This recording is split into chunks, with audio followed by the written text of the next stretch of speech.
And I'm back. And hello, Sharon. Hello. Now, I was just taking a short break because I wanted to split the stream up between the karaoke stream that just ended and the Shadowverse portion of the stream that's starting now. Because I'll have them split up on the VODs as well, so that'll be a thing, and I'll probably upload the karaoke to YouTube just so it's on there to have a bit of variety on the content up. But give me a moment so that, because I want to, because rather than jumping straight into Shadowverse, not quite gaming, we're talking, there we go. I wanted, oh, annoying that that's not, stretch this out to fit the screen, there we go. There, good enough. Yeah, sorry Shaman, you missed it. It was as a... but yes, it'll all be archived and VODed, so you can watch at your... This, but yeah, now we're talking about cards. Because there's a new mini expansion for Shadowverse coming up. And I want to talk about it because the cards are pretty interesting. I'm only going to talk about, there's a few cards that, like there's a quick look at all the new cards they've got up on the actual official site.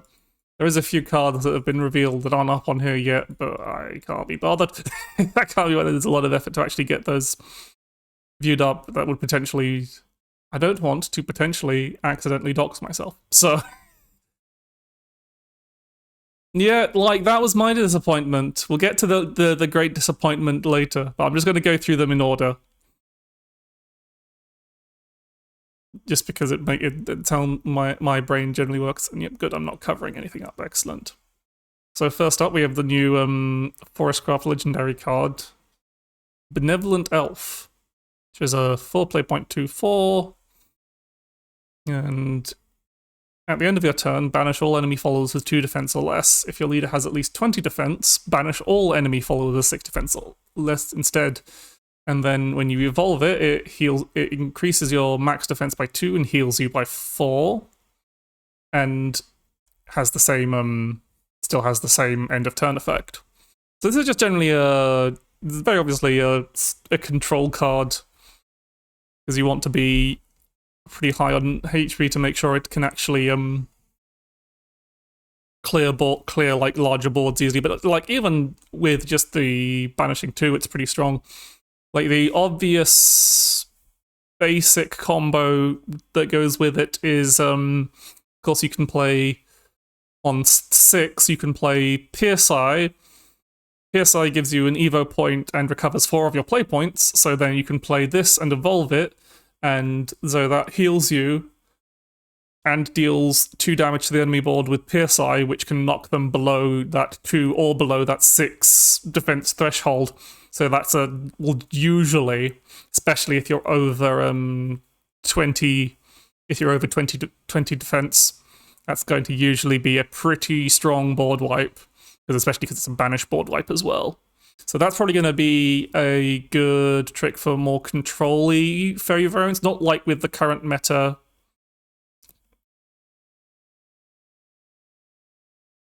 Yeah, it's pretty, I'd say, yeah, it's pretty strong for 4 play points, but then a lot of legendaries are like, because like, if you just play this on its own without an Evo point, it's going to not usually have an impact because it's very easy to have boards that are higher than 2 play points, and a lot of decks can be quite aggressive to knock you down below 20.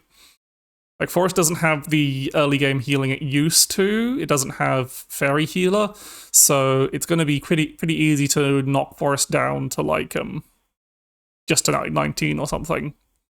They're not going to be able to recover that pretty easily, apart from with like they've got you can use Metatron and stuff, but it's not going to it's going to be, you're going to be able to play around it. And also it is again a very control heavy card, in the current meta. Fairy decks aren't that controlling. They're more aggressive, so it wouldn't really fit in a purely defensive card like this. Wouldn't really fit in that. But if a more controlling combo-y variant of like if Evo Forest comes back, which is a more mid-range control-y deck, then that would probably it could probably fit in there. The other forest is Marion, Striving Princess. Is a 2-play 0.22. Which is fanfare, put a fairy into your hand. When an allied fairy comes into play, give it rush. And evolve, puts a fairy into your hand and change the cost to 0. Yeah, so yeah, that's going to be the sticking point. So it's not going to, like, the 6 or less defense clearing is going to be pretty conditional, and 2 or less can actually mean it's not going to be able to clear a lot of boards on its own, because there's a lot of ways, a lot of large boards in this current meta, apart from, say, Forest, Fairy Forest, which this card fits quite nicely into, are going to have, like, boards that are higher than 2 defense, usually. But, yeah, Marion Striving Princess is just this is definitely a card that goes into Fairy Forest for sure. It puts 2 fairies. One of the, like, on Evo, that's 2 fairies from one card, which is always nice to have. And the giving fairies rush is very good, because that pairs really well with any of the fairies buffed by Nobilis, because they don't have rush. They're just buffed by 1 and have the last words. But being able to give those rush is really quite strong, because then you can just trade. You don't have to worry about your opponent like killing them or killing them yourself with evos or other effects. You can just have them. You can just charge them into things. So you basically build your own aria effect out of it, but without being. Obviously, it's a lot more dangerous because they ping for 2, which adds up a lot quicker. So this is a pretty solid card. I don't know really how to construct the Fairy Forest, but it should be a pretty easy inclusion, and she's a pretty easy inclusion in most Forestcraft decks. Also, Drill Hair Blonde Curled Princess. Very good. Very nice.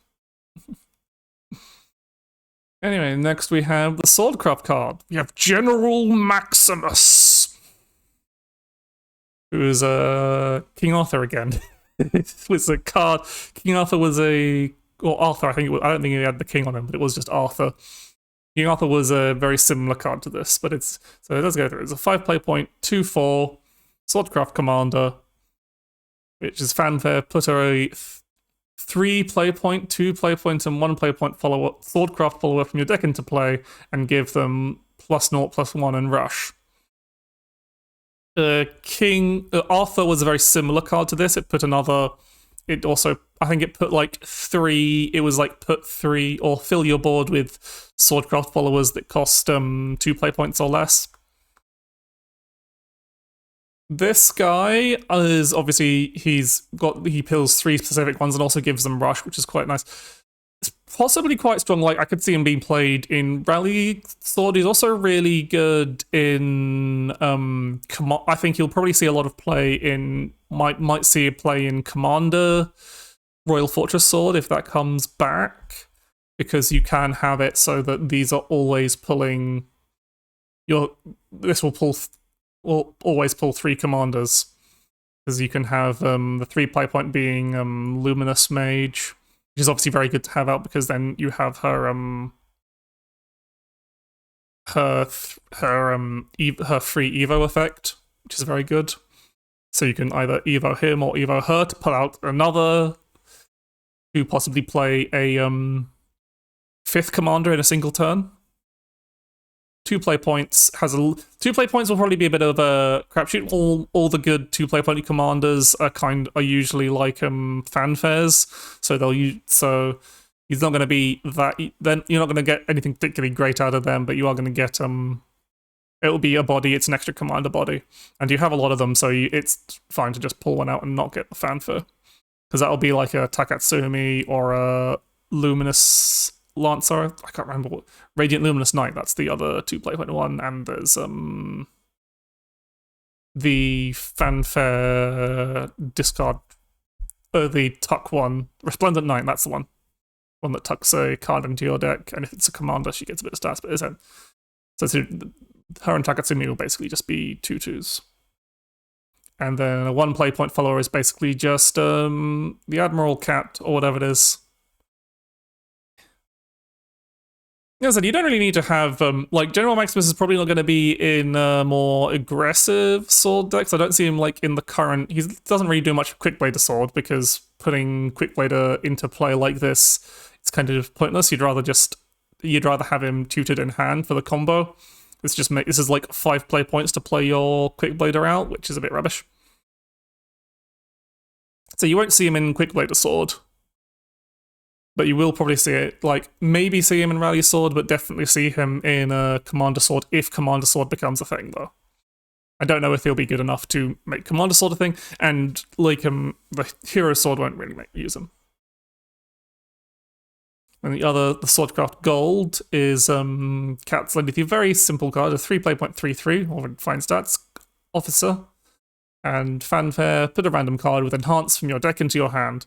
So can be just a nice draw card, can be if you have very specific enhanced cards, obviously can be used as a tutor, which could be quite strong.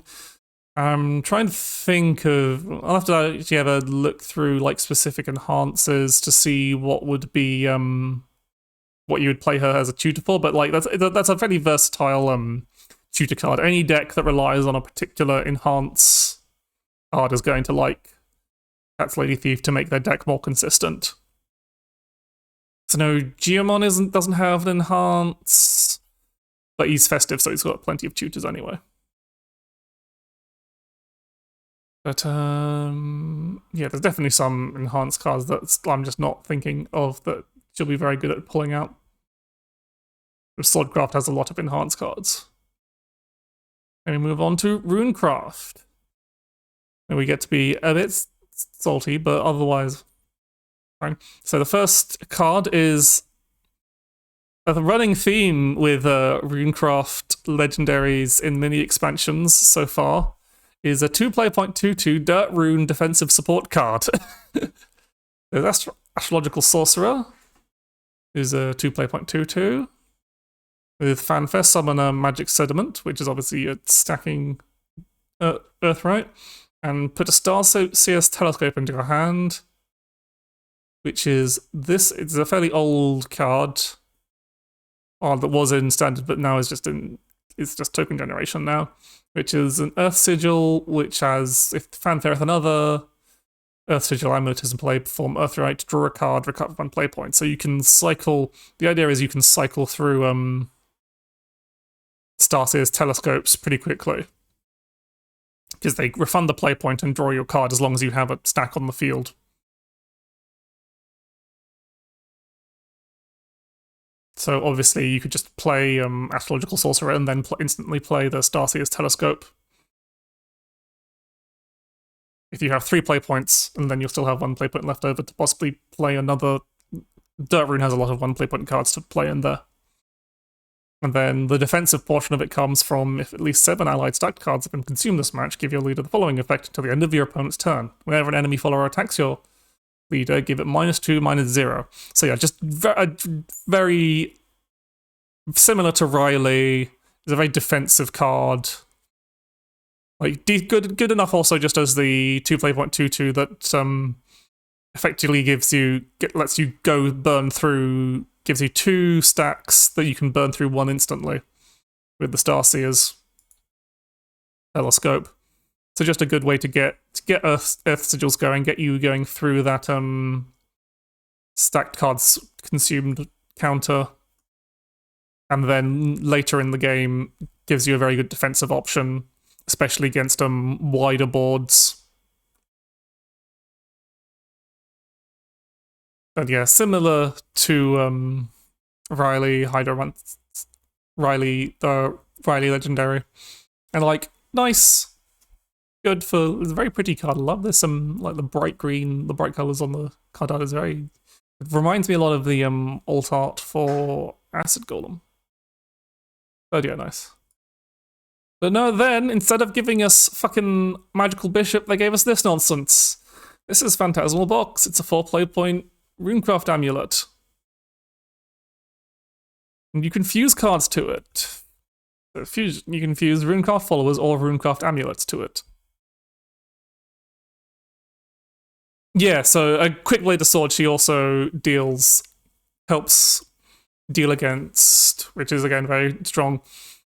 But then you still had, because it means they can't, not only does they heavily nerf the damage that Quick Blade themselves they do, but it also hits the damage. They usually ping the extra damage they ping through via their one play point followers that are get Storm from the Golden Warrior from the Arthurian Light Amulet. But yeah, the effects of Phantasmal Box is you can fuse Runecraft Followers or Amulets to it, and whenever a card is fused to a card, you put one of these cards into your hand, and each card can only be added once. So the 3 cards are Impalement Arts, which is a older spell boosty card. It's just deals 1 damage, and if you spell boost it enough, it's a very cheap little spell boost card. Chain of Calling, which is good for tutoring out more followers from your deck, which is nice. And Disintegration, which is a 5 play point banish spell that I think this is a basic card. I can't remember. But banish an enemy follower. If you have 20 cards on your list, it refunds 4 of its play points. So all really good options. This is basically makes this kind of supposed to be a weaker replacement for Isabel, so that you can turn your followers into spells for a spell, your unneeded followers into spells for a spell boost Runecraft deck. Like the only amulet you'd probably fuse to this would be the other Phantasmal Boxes. And then you can play it as with it's a countdown 1 with Fanfare, banish an enemy follower. Okay, it was from Darkness of Velisar. Yeah, they did have a Darkness of Velisar is when they started trying to do. It was one of the sets they tried to give. They gave because Darkness of Velisar was when they made Void, like the under 20 cards in your deck, Runecraft, like a major part identity of the deck, because then they had the Angry Anne and Greya, didn't they? Also, hello, Lumi. Sorry, I think I probably said hello. Yeah, it introduced Dark Iron and Grey, so it had a lot of cards on the similar theme of going through your deck. But yeah, hello. And then banish an enemy follower, and then when its countdown ends, it summons a clay golem. So it's between it and Disintegration, it can be decent rules. So this is a decent. I don't know if it'll see play in if it's good enough to see play in Spell Boost Rune, but you might see like 1 or 2 of them, a copy of 1 or 2 on them. But it's not chess support. It's completely useless in chess Runecraft. And that makes me sad. So we'll have to wait. Yeah, it's a weird card. It is, as I said, it's a weird replacement for part of what Isabel did. Obviously, doesn't do anything to do the main thing she did, which was give you a spell that just killed your opponent, or just a giant nuke spell. But whilst also giving you a Fate's Hand. But yeah, it does this. It does have that one function of giving you the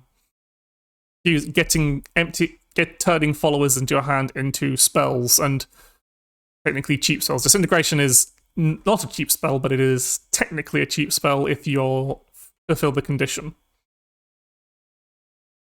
And like they're all useful spells, but they're not as useful. But again, they're not as useful as the spells as Isabel gave you.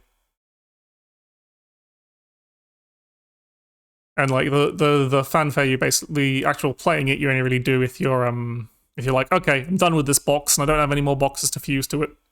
The fact that the spell you get is like, whilst you will get, if you fuse 3 cards to it, you get all the spells. The fact that the spell you get is randomized is a bit iffy, but again, none of them are bad spells to get. I need to drink.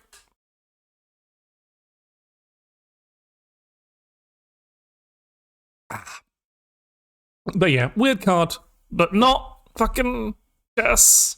So no chess buffs whatsoever. Now we go to the Dragon Craft got a little bit extra this with this mini expansion, and we'll get back to that later. But the first card we get is Lumiore, prestigious gold.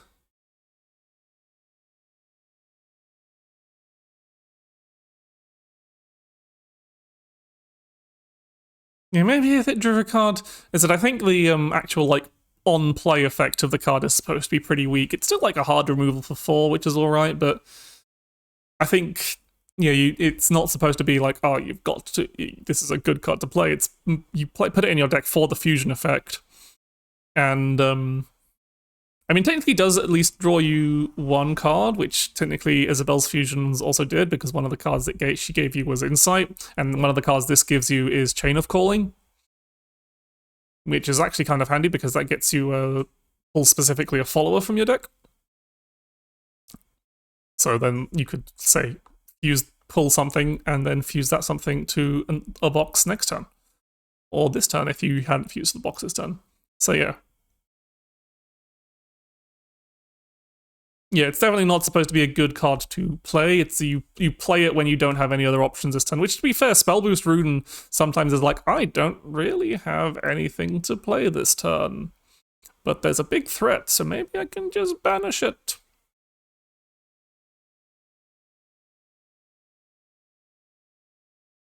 The gold and silver dragons got waifu. Yeah. The Lumion Prestigious Gold is an 8 play point 5/5. With Fanfare, you recover 3 play points, which is already nice. And then if 4 allied effects have discarded cards from your hand this match, discard 2 cards from your hand and draw 3 cards. During your turn, whenever you discard cards from your hand, deal X damage to all enemies. X equals twice the number of cards discarded. So very much trying to make discard-themed dragon a thing again, and possibly could be quite strong. Because there's a lot of good cards to actually discard thing, but there wasn't that much good actual payoff for the discard thing. But now we do have a payoff for the discard thing because you can do a lot of damage with this card in a single turn. So you'd obviously play this. It's expensive card, so you want to be playing this. You'd be playing like ramp and discard. It's only very expensive, but this is in Dragoncraft, so it's a ramp card. So you can. Well, no, it's not a ramp card itself, but you would be ramping to play it. So an expensive card on Dragoncraft isn't quite so... and Dragoncraft has a lot of ramp right now. Like, it has so much ramp right now, but especially because it's about to get more. Because we get Argente, Purest Silver. It's a bit of a huge brick, but again, you're playing, if you're playing Discard Dragon, then bricks are less of a problem. Like, obviously, you'd probably not want to keep this in hand, but it is, like, Discard Dragon can quite happily,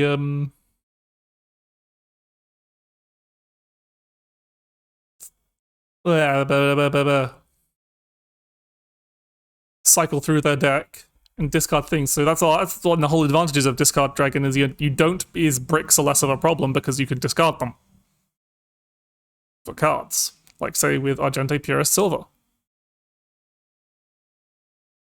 There's a 3 play point 3/3 with Ward.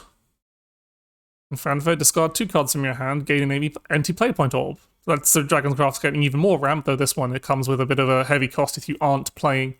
If at least 2 other allied card effects have discarded cards from your hand this match, draw 3 cards. So, yeah, if you're not playing, it's a ramp card, but if you're not playing Discard Dragon, the loss of 2 cards from your hand probably makes it not worth it.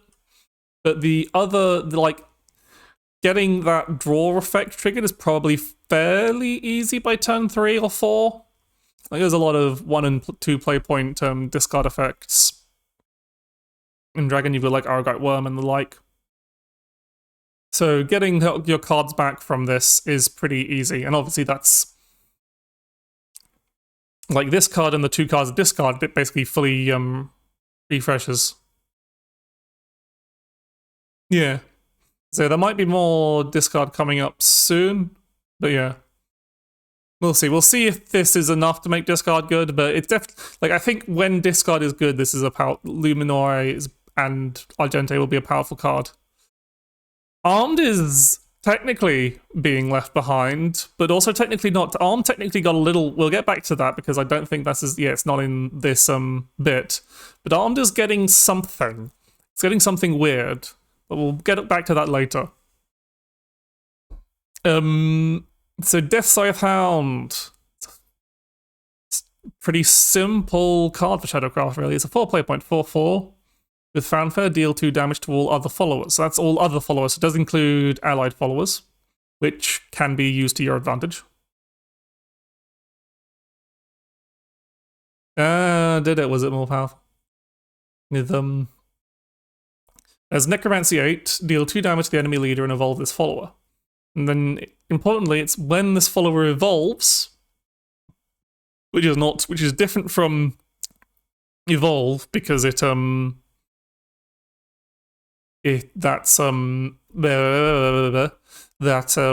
means it'll trigger even from automatic evolve effects, whilst an evolve effect will not will only trigger from manual evolving.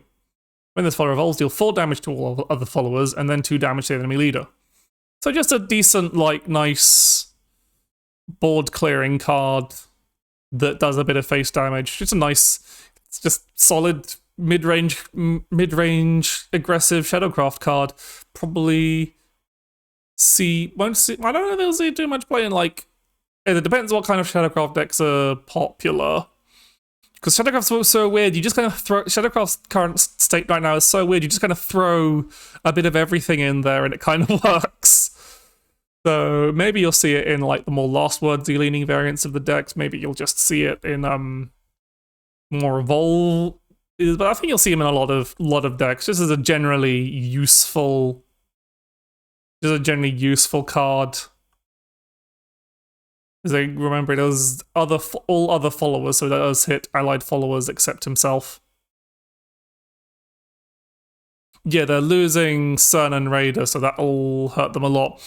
So this will at least give you the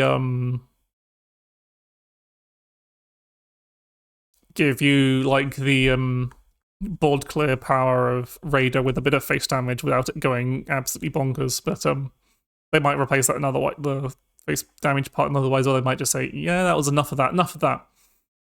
But yeah, I think Shadowcraft will probably stabilize a bit better when those rotate out, because those 2 cards are a bit silly. And the things, it's you pretty much run Raider in every variant of Shadowcraft now, because it runs enough of an evolve package, even if it's just Soul Surprise, to make it worth. Yeah, what's next? Okay, yeah. So we have.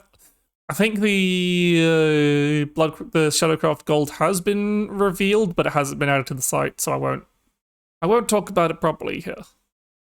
I'll leave that for next stream. So I have more stuff to talk about when this sits, because there's only a couple of cards. This is a weird one. This is Pazuzu, Noxious Gale. It's a 6 play 0.66, and he's absolutely. Yeah, Pazuzu's always been a weird legend. Every time they've made a Pazuzu, it's been weird. I think that's just the thing. This one's very obviously they're going for the very number of the beast motif. There's 6s all over this goddamn card. So yeah, you can fuse followers to them. Fuse followers that originally cost at least 6 play points. And then fanfare, when this card is fused with at least 2 cards, deal 6 damage to all enemy followers. Then, if fused with at least 4 cards, deal 6 damage to the enemy leader. Then, if fused with at least 6 cards, draw 6 cards and recover 6 play points. It is literally the devil. But yeah, this is a very weird card that will probably only be played in weird gimmick decks. That's fine. Bloodcraft doesn't really need particularly legendary support. I don't think it really needed. I don't know if the gold's been revealed yet. That'll probably be a Wrath support or Avarice support gold. We'll see in a second if has gold been revealed. No, it has not. Didn't mean to go off.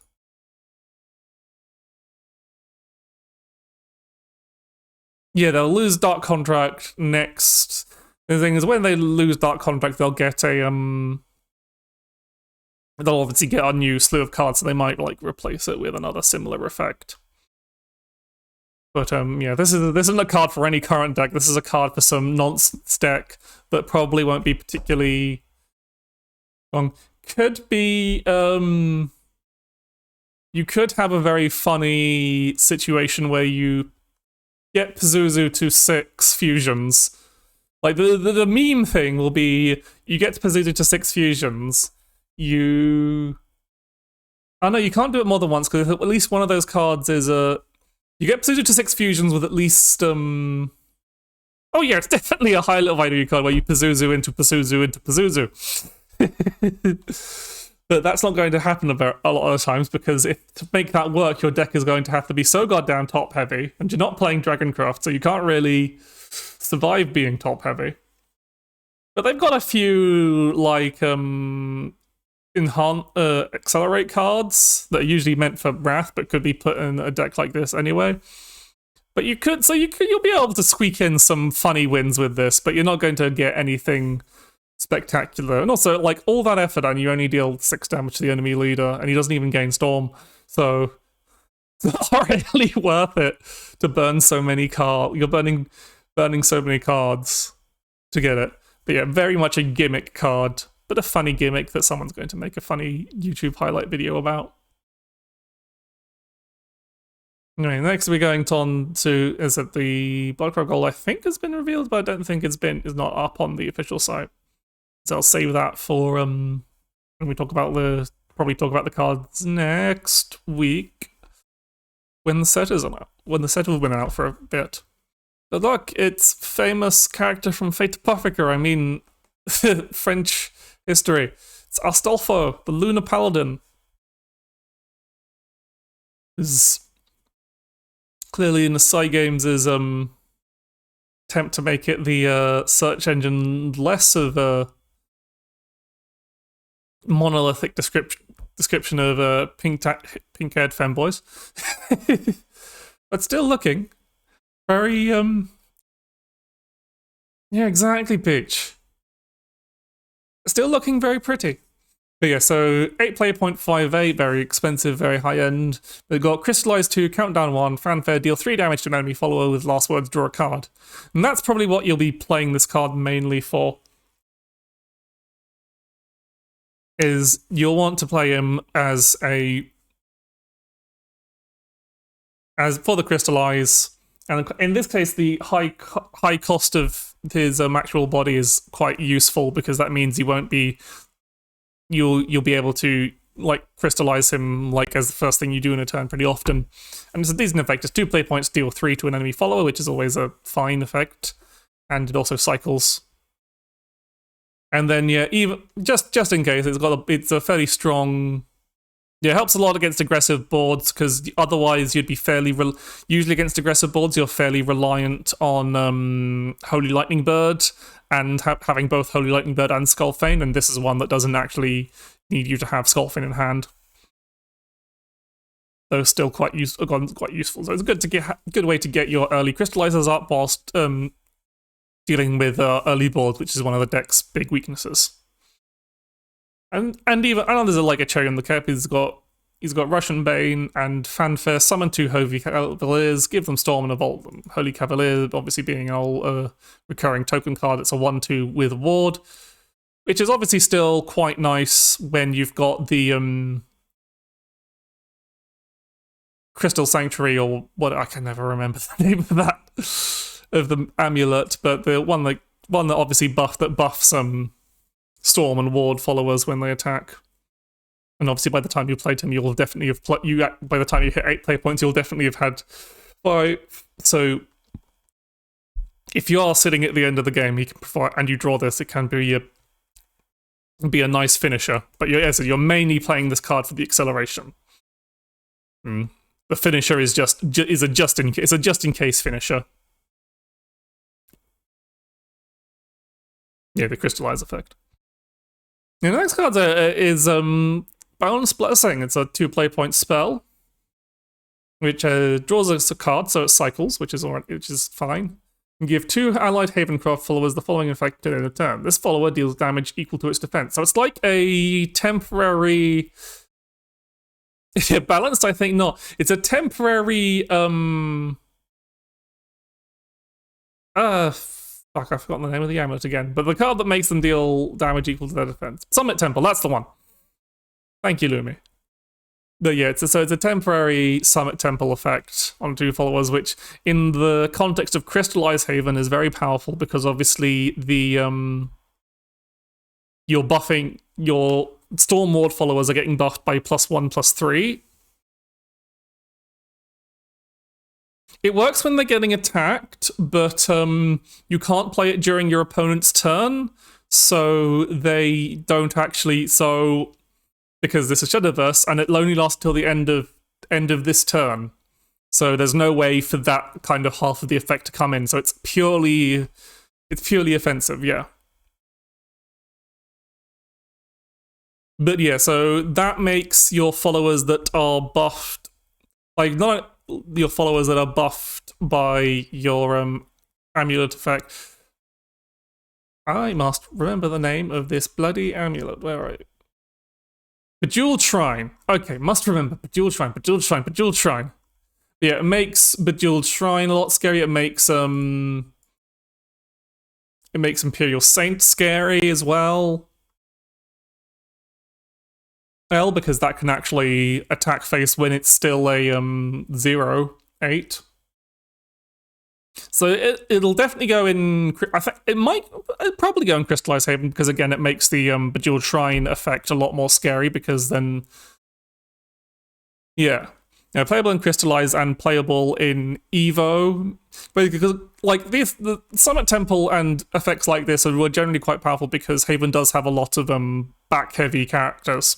Back heavy followers, though, as I said, it's always been a class that's had a lot of low attack, high defense followers, so they've had similar effects like Summit Hate. Well, mostly I think that previously they've mostly just played, so the Shrine buffs defense a lot, and this hits 2 followers, so you can quite happily just do a turn that's like Diamond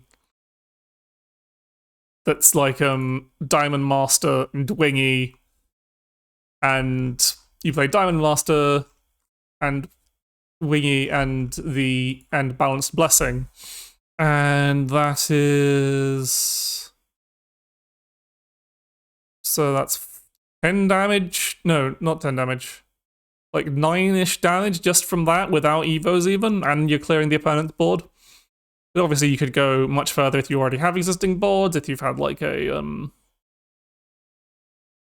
Mace Jester amulet pop off, lots of other things that can make that quite scary. Obviously, if you are sitting at 10 play points and you're trying to end the game, you can play it alongside Astolfo on the on turn 10, admittedly. So that's only going to be that's not going to be very often. But you can play it on the Holy Cavaliers from Astolfo if they're getting buffed by the Shrine as well. So yeah, this is probably going to be a pretty scary card. And yeah, both cards are pretty good. Like, Astolfo might still even see play in a more control-y Haven variant, even if it's not pure Crystallize. Because again, he's a fairly strong endgame card as well. So like he might be just there as to have like an additional finisher in tandem with Holy Saber. Or control Haven. Because whilst he doesn't obviously heal you, which is probably so you'd probably still rather have Holy Saber. He still gives you 2 wards and clears out something himself because he has Russian Bane. He doesn't have ward himself though. And obviously the amulet, especially still if you're playing control hammer, the amulet is the Crystallize are still good in Control Haven.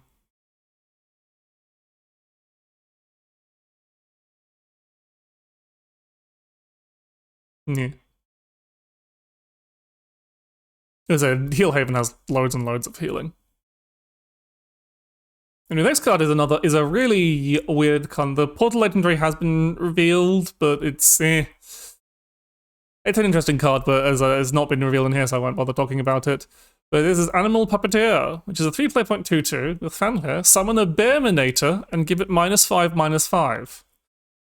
Bearminator is this card. This is a card from World Uprooted.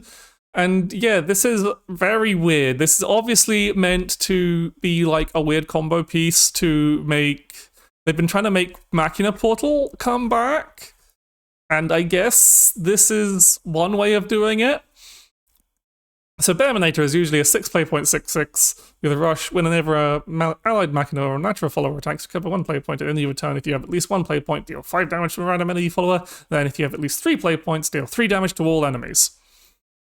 So, like, on its own, yeah. So obviously, the obvious thing you see is you put that with... obviously, this is the new set, doesn't have Gilius, but you want to have that... You have that there so that he'll get revived with full stats by Gilius. But honestly, I think even if even without that, I think Animal Puppeteer might be good, just good in like destruction-based portal decks, because Bearminator is still, you know, because they like... Because especially if you're running stuff like Calamity's Genesis, and I've seen the Portal Legendary, and it is another card that cares about this, is having the play followers that cost 5 or more play points destroyed. So even when he's nerfed down to a 1/1 from her effect, that's still counts towards the 5 play point or higher follower destroyed. So I think that's part of it. But yeah, obviously Gilius might work if you have that, and the new bronze they put in, although the new bronze is still kind of iffy, but it's a fine card if you burial rate it, I guess.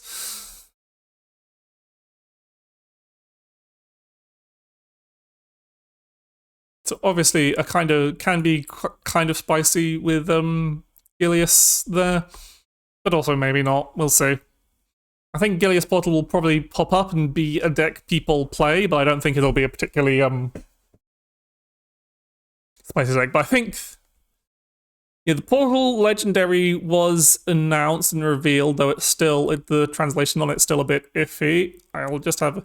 I won't bring it up on stream because that would require me to open my Discord, and that would be a great way to get doxed. But yeah, it's a 6 play point card that's 6 play point 5/5 that summons 2 Altarplane Lifeforms, which I think this was Altarplane Lifeform was this set, right? It was a silver. So it's a 6 play point card that 5/5 that summons 2 of these, which is pretty damn strong. I guess I will end up going through the there's only a couple of them. There's a 6 play point 5/5 that summons 2 Altarplane Lifeforms, and if at least 5 allied followers that cost at least 5 play points have been destroyed this match, they get evolved.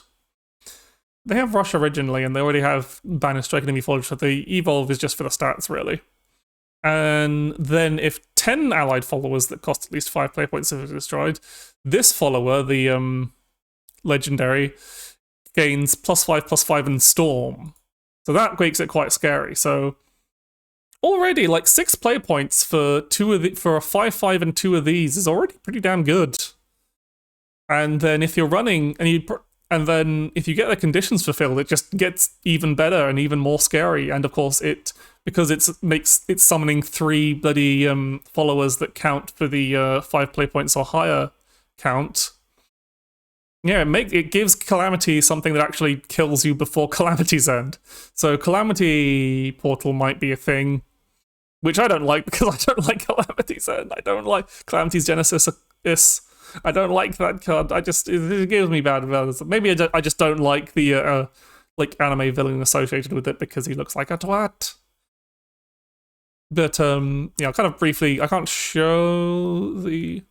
Hang on, maybe I can. I can show this one, which is the Bloodcraft Gold. Yeah, here we go.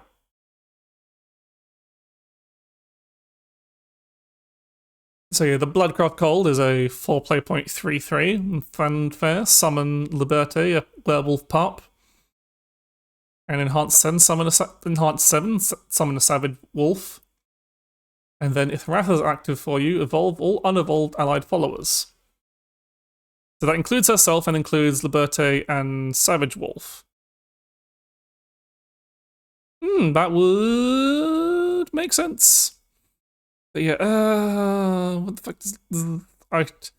Yeah, Liberte is a strong card to have. What I said? I can't check Liberte's stats because she's not on the and I don't want to bring up like my This is awkward. Yeah, I don't want to bring up my other tabs because I'm being overly cautious. But yeah, Liberte is, I remember, at least has some decent effect for being evolved, I think. I don't know if there's an Evo effect. But yeah, this is definitely a decent addition to Evolve Blood. Because that's 3 Evolves basic and more if you happen to have a follower already on the board for some reason. And she's another card that goes well, because the Savage Wolf is a 2/2 Storm. So that enhances pretty good because that's just a good chunk of stats. And the strike she has... monochromatic endgame. Yeah, I can see that. But yeah, just a nice way to make a wide board and have an evolved board. So that's 3 Evos, which is what you'd really be desperately wanting for at 7 play points. And the strike effect is pretty good because, of course, that's both wrath effects. Though by like that'll probably mostly come into. Be good to get your Wrath effect to play if you just evolve her on the basic. Just be like strike, deal 1 damage to all enemy follower. Just evolve her for that strike effect to get the 2 Wrath pings, whilst also pinging the enemy board as well. It's just a generally solid Evo card. That'll be played in specifically the Evo Wrath variant of Evolve Blood, which is kind of the main only variant of it.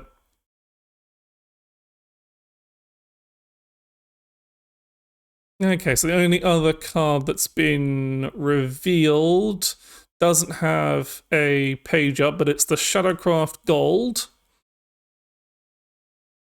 And its current translation of the name is Unbridled Grave Robber. It's a 1 play point 1/1 follower with fanfare. If you've performed Burial Rite at least 2 times... I can open up the card itself. If you performed Burial Rite at least 2 times this turn, put a Fabled Treasure into your hand and change its cost to 1.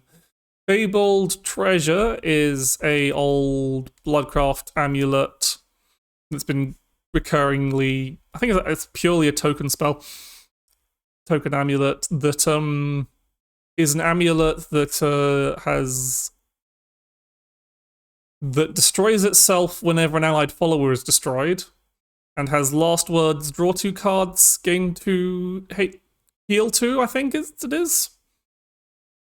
Yeah, I think it's draw 2, heal 2.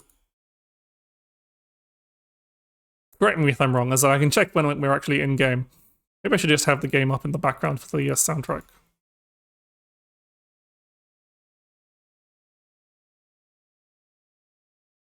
But yeah, so just a nice card for if Burial Rite Shadow ever gets off the ground again. Because that just gives you some healing and some card draw, which you'll want with Burial Rite Shadow because you'll have Burial Righted several of your cards already. So a good way. Sin Hunter, maybe. Sin Hunter was this. No, Sin Hunter was last set, wasn't he? Yeah, I don't know. I don't know about Sin Hunter. Sin Hunter's a weird card. But it's if Burial Rite Shadow comes back, then maybe.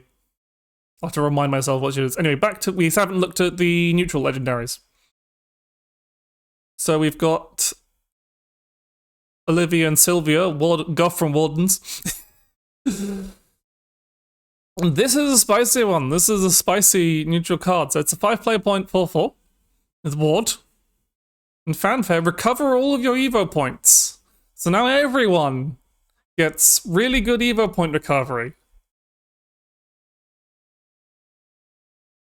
And then, on Evo, which you will be able to do because you'll have recovered all your Evo points, deal X damage to all enemy followers and recover X play points, where X equals the number of evolution points used in this match.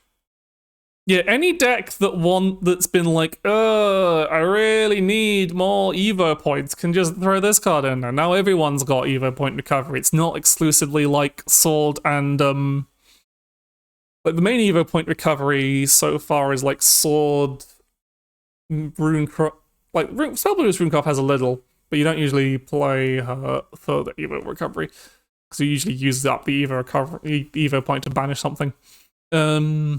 But yeah, it's usually Swordcraft. Swordcraft has loads of Evo point recovery. Swordcraft and Dragoncraft has Ethica. So yeah, now everyone gets it. Everyone gets the solid Evo point recovery. So maybe she'll be good for chess. Well, these two will be good for chess. They're also going like these are obviously like the main marketing card of this set because they're also getting like a story happening.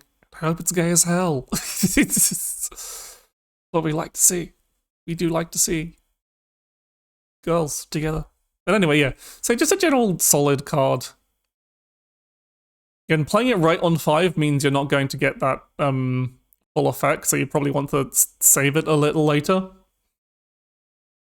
Because obviously if you're going first, this only recovers 2 Evo points, and if you're going second, a maximum of 2 Evo points, and if you're going second, it will obviously give you the full 3. I think different from the original, Olivia used to always give you 3 play points and have your maximum set to 3, no matter what, but she was also like an 8 or 9 play point card. Which is obviously just very power kept at this point. But yeah, I think things might get a bit slow. We'll see. But yeah, definitely a solid neutral card that can go in a lot of decks that have been hurting for Evo point recovery. Especially like slower Controlia decks, because they come with that board wipe that gets better the later on in the game it is. And the last card is a neutral gold of Freya. So 2 play point 1/3, which is fine stats. With Fanfare, put a random follower with a trait with an interesting fanfare. Put a random follower with a trait from your deck into your hand. If you have more Evo points than the opponent, recover 1 play point. So that's not an interesting part. So trait is anything, of course, like the Swordcraft traits or Festive or Machina. So speaking like or chess, for example. So I think this card will can go in a fair few decks. Like definitely, I'd probably put this card in chess, because chess is in desperate need of any kind of consistency whatsoever. So having a card that guarantees you to draw a chess card is very good. That tutors a chess card is very good. But other than that, yeah, it's going to be with. Obviously, this card will be very specific to certain decks how good it'll be, because you usually want to play it in a deck that either wants to make its tribal stuff like chess more consistent, or something that's tutoring a specific card. Like you could have specifically one Festive card in your deck, and Freya will be the one to tutor. Though Festive already has a pretty decent tutor in the form of Stay in Paradise. But if you want to specifically get a Festive follower, so you can include like Festive spells, but also Festive followers, which I think is Shadowcraft probably wouldn't run this. They don't really need specific tutors for Festive cards. Obviously, there's nothing actually traded apart from the Swordcraft cards in this set. Yeah, but there's a few other things. So like maybe Armed Dragoncraft would like that. I don't know. But yeah, just a generally useful card that we'll probably see play. I'd see generally wide play in traded in deck anywhere from like full-on tribal decks like chess or Armed Dragoncraft to just stuff like stuff that or just a combo deck that wants a specific tutor for a card that happens to have a trait on it. And finally,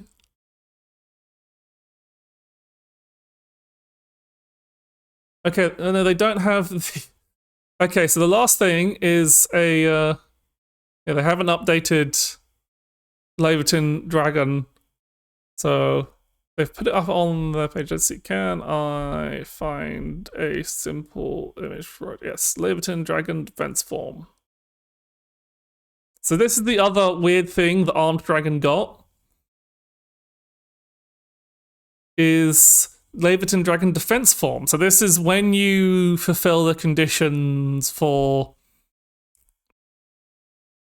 Leviathan Dragon to as I'll bring up the original so we can, for Leviathan Dragon to evolve into attack form. Once this mini expansion drops, you'll be able to choose between attack form and defense form. So defense form is being added in this new expansion. So it's a 5.68, which is obviously a more compared to the attack form's 8.6. And you first, so compared to attack form, instead of it has ward. Compared to attack form, instead of dealing damage to all enemy followers, it draws 2 cards. And whilst it's in play, there's a third form in the anime. As I haven't watched the anime, but if there's a third form, then yeah, that will probably come at some point. Probably next set, I'd guess. But yeah, while this fodder is in play, your leader, and whilst this fodder is in play, it has. And it comes in later, the following effect, reduce damage taken to. That's very similar to Valiant Fencer. Okay, so yeah, they'll definitely put the third form in some form. Instead, probably, I'd imagine they'd update to the next set, or they'll make the third form a another card, maybe. That's the other option. Like, it'll either be, yeah, Victorious Blader, sorry, not Victorious Fencer, Victorious Blader. It's a similar effect to that, though of course, Blader is reduced by 3 rather than 2. But obviously, Blader is also comes down a lot later. But also, at the end of the turn, he heals all allies.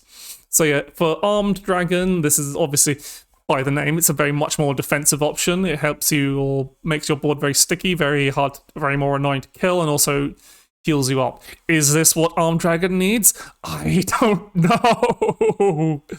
It could be. It could be what Armed Dragon needs, but I don't know. Armed Dragon hasn't performed enough to be like decently enough to like be any kind of like, oh yeah, this is what it needed. So it could, the only other so yeah, who knows, because as I said, Armed Dragon has underperformed massively, so I don't think a defensive card is going to save it. I think whenever, yeah, if probably whatever the third form does, we'll probably give it some life, but until then, I think it's going to be an archetype. Like, maybe the, like, you can say it gets a little bit of a boost from Freya, but again, that's a very small boost. I don't think it's going to make, I think it's going to make it, like, it makes it slightly more consistent. Yeah, that's the kind of problem that it has, is that attack form is just not a great finisher, because for some reason it doesn't get Storm itself. I mean, it would be really, really nasty if it had Storm itself when it's an 8/6. Or even if it evolved, it dealt some face damage.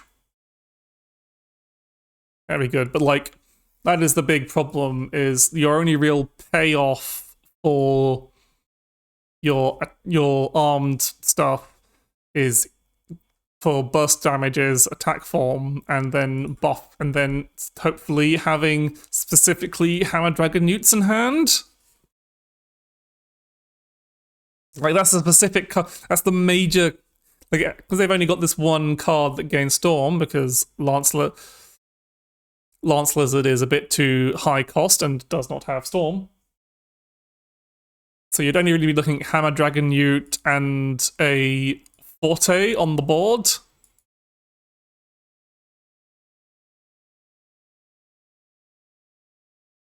So it's not great. Like, you'd have to be relying on Hammer Dragon Newt or a Forte that was already on the board. And obviously Lizardback Cavalier is too expensive to really play for it. So yeah, because attack form doesn't give you that much reach without anything else. Yeah, maybe he just summons a Maelstrom, a Wind Blast Dragon, or just if it's summoned like a if it's summoned a Storm Follower next to it, maybe that would work. But I don't know. Yeah, there's just not enough stuff to play alongside it to make it worth it. There's not enough of damage payoff. So the best damage payoff remains Forte, which is still nice, but obviously not ideal, like Forte and Captain Dragewood and whatever. But yeah, that's all. So yeah, because that was all the cards revealed then, because you saw the Bloodcraft Gold, the Shadow Gold, and the Portal Legendary. So yeah, that is all of the mini figures. It's a weird set. So obviously I think biggest winners is probably Havencraft. Maybe Shadowcraft is it. We'll have to see. Discard Dragon might become really powerful, it might not, we'll have to see. Dirt Rune is doing pretty well off that. No idea what these are going to affect. Swordcraft is like General Maximus, pretty much I'd say depends on if he's good enough to make Commander Sword a thing. Fairy Forest gets a decent boost. Control Forest gets a pretty strong boost, but it depends if Control or Evolve Forest actually becomes a deck because of it. Obviously, Discard Dragon, maybe it's not consistent enough, or it might be quite strong. We'll see. I do think, yeah, General Maximus is quite strong, so I think he probably will, even if he doesn't make Commander Sword a thing, like Rally Sword in general, he'll probably be good, because, you know, that's still like that's 4 bodies. That's cutting out a bunch of your lower cost stuff so that you can put your higher cost stuff in. Like 3 pay points also include stuff like Kagamitsu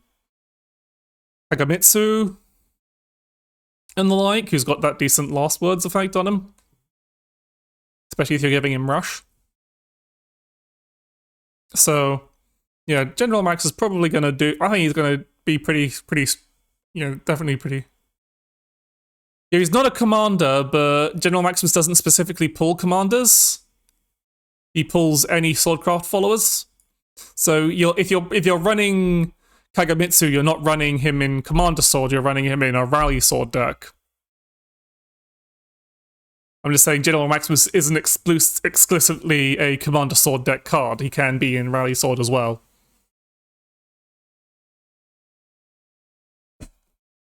Obviously, Commander Sword is where he'll probably like make the most impact, because being able to put 4 commanders in play is really quite strong, because that accelerates you. That's almost halfway to your to the invoke. And obviously, if your 3-point will probably be the Radiant Luminous Mage, who obviously can pull another commander, so you can actually have 5 commanders in one turn. I think I went over that a bit before. So yeah, definitely going to be very strong for Commander Sword if he makes Commander Sword a thing, and even if not, he's going to be pretty strong, pretty decent in like Rally Sword decks, because again, board in a can, pulling lower cost followers out of your deck, so. And giving them Rush, which is quite nice. Because one of those one play of our followers will probably be like it'll usually be like either Wayfaring Goblin or hopefully Pumpkin Recruit is what you'll usually want. And then they'll have Rush, and you'll be like, yay. Because you can trade it in. And yeah, because it thins the deck. So yeah, generally pretty strong card. And said Cats will be when I first showed him, I said he was very similar to Arthur, but cheaper and more specific, because Arthur was I think Arthur was just any 2 play point or less Swordcraft follower. Yeah, because he was 7 play points, and he pulled just 2 play points or less followers, basically until your board was full, wasn't it? Yeah. Whilst he's on 3 very specific followers, and he also gives them +1 +0 and +0 +1 in rush, which is very good. So in some ways better than Arthur, some ways worse. But probably just overall better, but that's just power creep for you. Arthur was a long time ago. Yeah, and Cats is a decent card if there is a sword. As I said, I'll have to double check, but if there is a swordcraft card with enhance that is worth tutoring for, there's tutored for in a combo of some kind, then Cats will probably be in that deck to make it more consistent. If not, she will probably not be in the deck. That's simple as. Like a 3.33 that yeah, heroics, because yeah,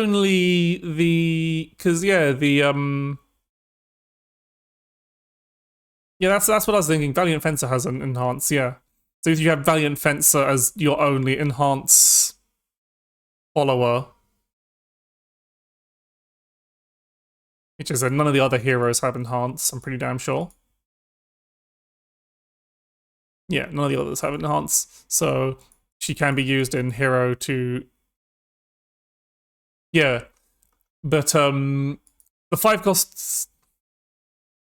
Oh, it is random cards. Does random card have an enhance? No, it does not.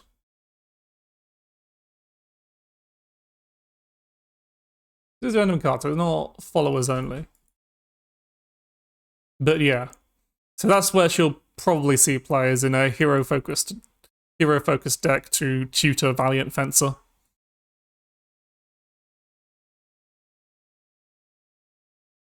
But you probably won't run a full set of them because heroic. It's okay. But yeah, so it's generally a good thing. I think Runecraft probably the kind of like, if it's, as I said, Phantasmal Pox might be really good. It might be crap. I don't know, but it's not what I wanted, so fuck it. I just want chess. I just want chess. But the neutral cards are probably both pretty strong for chess Rune. Because it lets it be more aggressive with Evo points. Yeah, Astrological Sorcerer will be good enough for Dirt Rune. Yep, Bishop did not come in the mini! When is the Bishop coming? Give me Mystic Bishop. I said, yeah, already said. Shadowcraft just got solid cards, one specifically for Burial Right. Deathside Hound, I think, is probably going to go in a lot of Shadowcraft decks because it's a solid card that does board clear and board clear, face damage, and evolves for free. And Shadowcraft likes all of those things and spends Necromancy, which is always good. Though the Necromancy spending might be less important when Synonus and Susie rotate out. But otherwise, until then, that'll be pretty good for that. Susie was a silly card, but the Bloodcraft Gold is pretty good.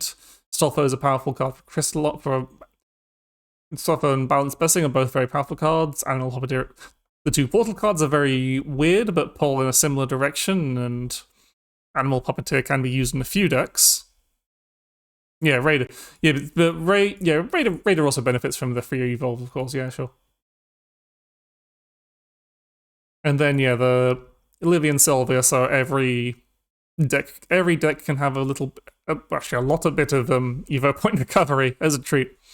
You probably wouldn't be running them in a deck that already has a bunch of Evo point recovery, like Forest and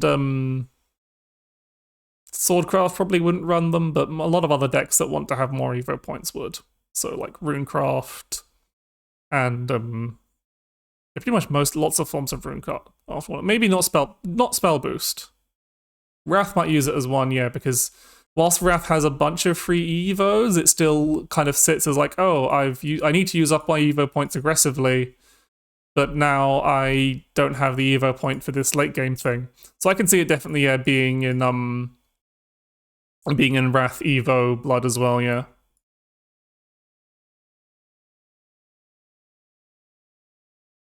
And of course, Freya, as I said, in a few other decks that maybe just to make them more consistent.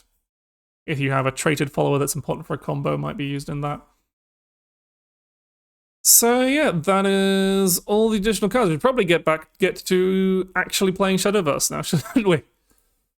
So let's actually boot up Shadowverse.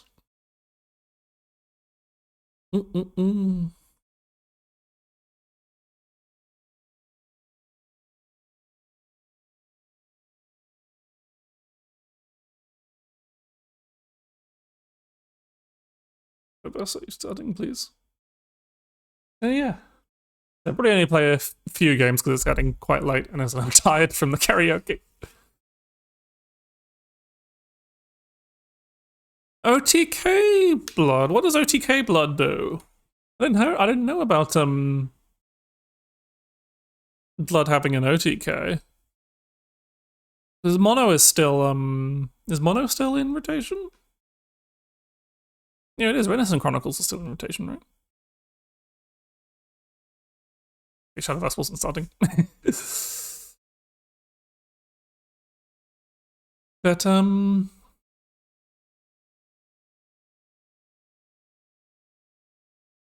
ah, yes, it's Waltz plus Full Moon Leap, isn't it? Yeah. Okay, yeah, I remember now.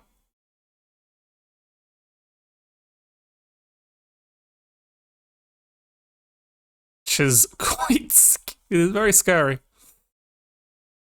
But right. Game capture. I did understand the reference. I indeed played I did play I have to admit I did play League of Legends a long time ago. That's behind me now. I'm past it. No more. No more League. No more Dota. I'm free. The closest thing to a MOBA I've touched is Omega Strikers. Maybe we can close the browser now. Huzzah! Look, there it is. Shadowverse. I really should have had this in the background so we had some music going rather than silence, but oh well. Yeah, pretty much the same. I played it a lot with friends. I played League of Legends because friends were playing League of Legends, and then my friends stopped playing League of Legends, or were just like too good compared to me, and I just got really. I don't think I handled. What is the best card, J Phantom? What is the best card? Also, hello.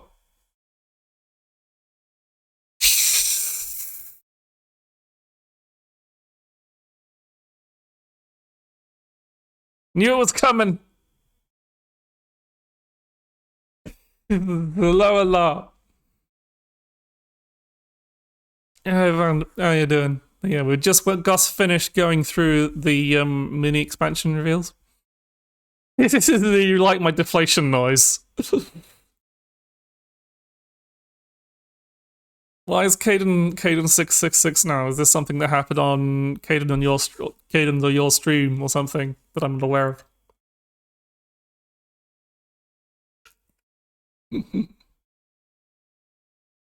Yeah.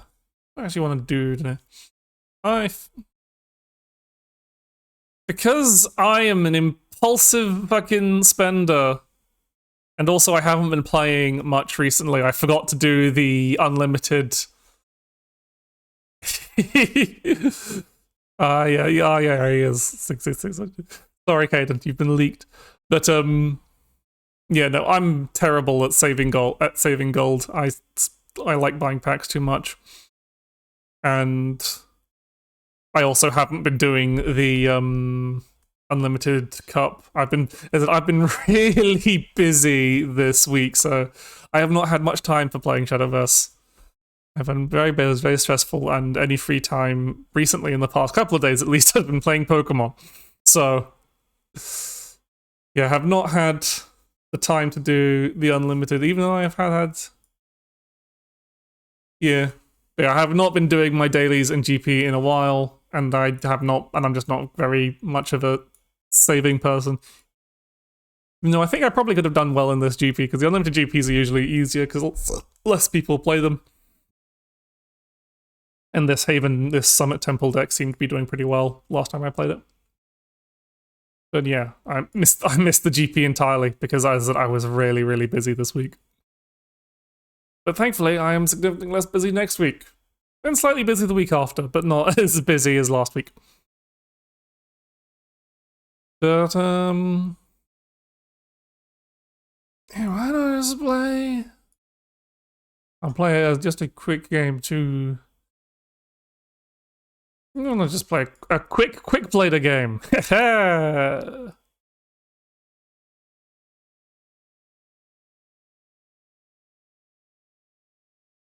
God, maybe I really shouldn't have been set up to do a stream right after the karaoke. I think my throat is going to hate me for it in the morning. But oh well, I've committed to this now. Okay, we're up against Runecraft. Okay, do I want to... Hey, my dear, how you doing? What you been up to? Yeah. Yeah. I bought what I thought were throat candies at the shop, but actually they're just vitamin C candies instead. Which is still good and still will be handy. But yeah, I thought I specifically wanted throat lozenges.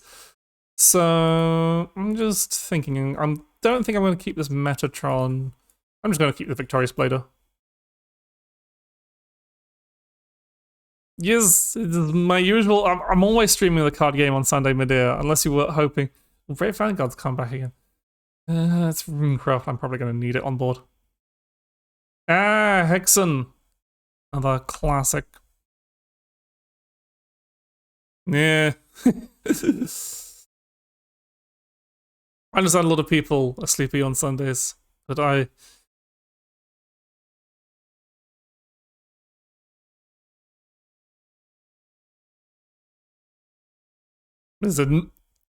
I'm a fucking...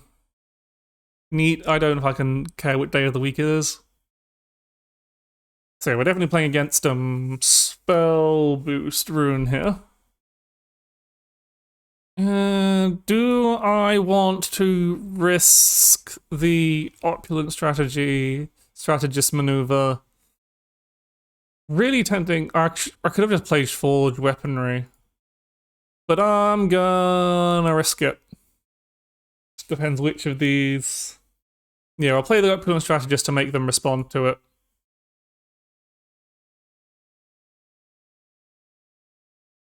Maybe I should have taken Graceful Maneuver instead of Wee Merchant's Appraisal, but I can use Forged Weaponry maybe. Oh yeah, because I haven't set the thanks for noticing.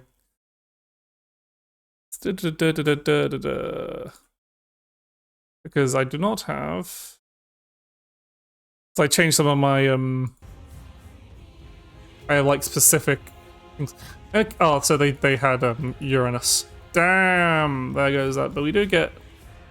Yeah, I was looking away, checking my audio settings, but like, of course, Uranus is here to make my life annoying. So I'm gonna Badab Katha and see what we get. Get another Badab Katha. That's nice, I guess. I don't really care about the Uranus on the board. And then on my bodily does it, so I'm just going to push damage. Like, I do have Swift Speed Click Raider in hand, but I think I still want to save the Royal Summons for when...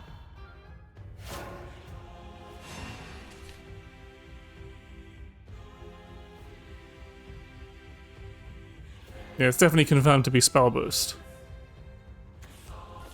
Angel's Blessing, no! But yeah, what's going to really hurt me is...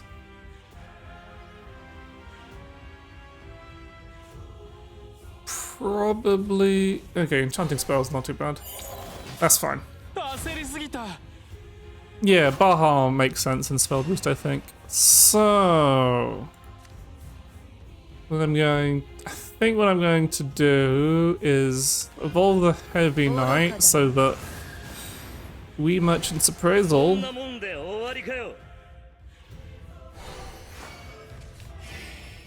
gets me an Evo point.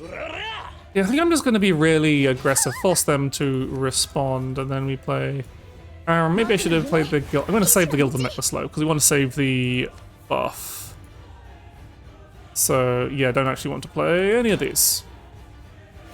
So yeah, we'll force them to trade it, to use this Uranus to trade, because they can't evolve him anyway. Greater Will is slightly annoying, but not that much of a problem.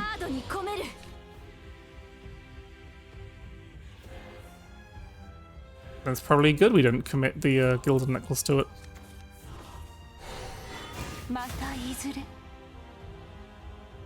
Kinda wish it'd hit the Heavy Knight with that. So they're probably going to heal my... The thing is, the unless they remove the Heavy Knight, then I can still get rid of their counter magic, because even if its reduced damage is reduced to 0, it still counts as hitting them. So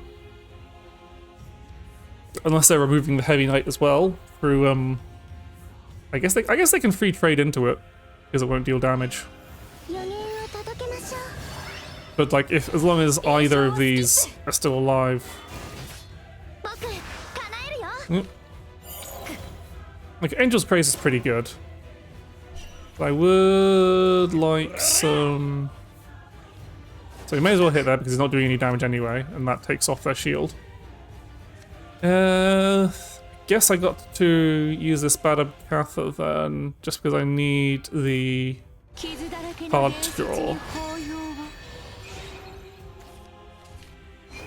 That's pretty good.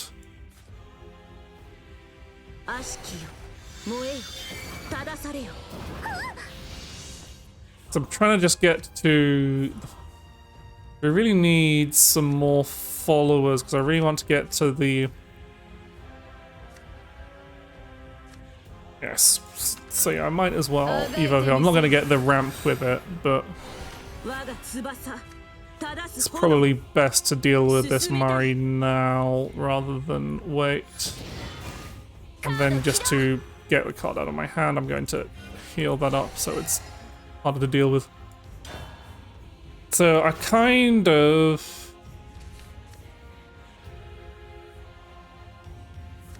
So next turn, if they don't heal, I have lethal. Because I have Swift Speed with Angel's Grace and Gilded. But I think they're probably going to be able to heal at least a bit this turn. They're not going to...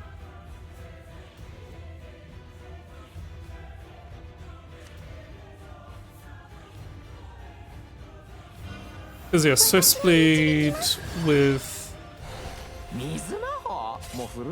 Yeah, that's 5, 6, so yeah.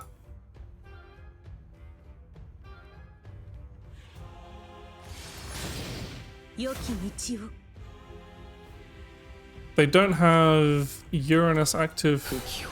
Okay, so they're just Uranus banishing. If they're not healing, we win. They are not healing. Actually, no, they've still got 1.1. They're not healing, they're not putting up counter magic.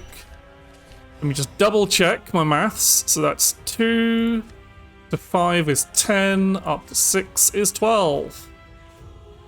And that's 2, 6, 7 play points.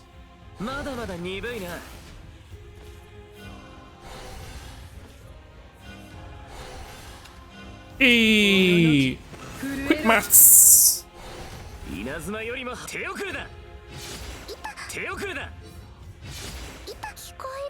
Yeah, that was nice. As I said, just recognizing, oh, I don't need to actually fulfill the other conditions of my cards, I just need to actually kill them. And kill them I did!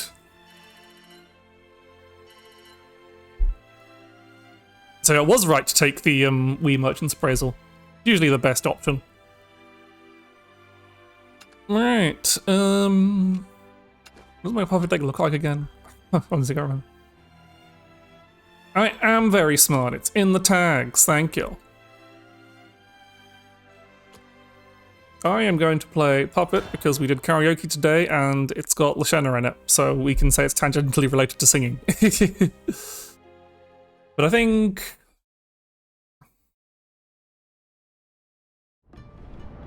Nope. And we're back up. Thank you. Okay, so I'm tempted to, like, it's tempting to keep all of these. Chastity, especially going second, yeah. I think there's a good chance we draw something we can play. But having both Threadmaster and Merciless going second is pretty good, and Chastity on opening hand is always pretty good. But why you were thinking particularly Chastity has come to judge you for... No, that's telling them... That's just... I felt that joke left a sour taste in my mouth, sorry. Ah, perfect.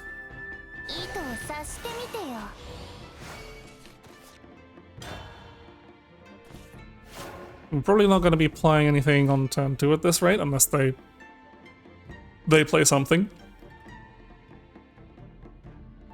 Yeah.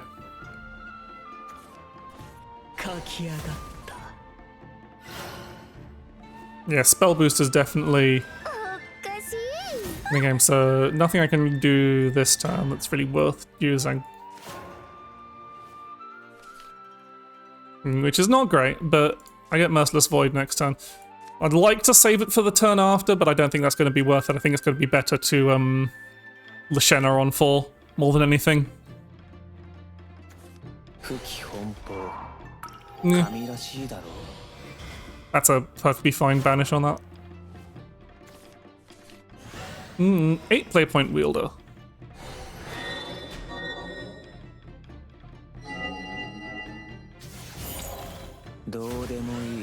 Hopefully they play a board I can throw a puppet into.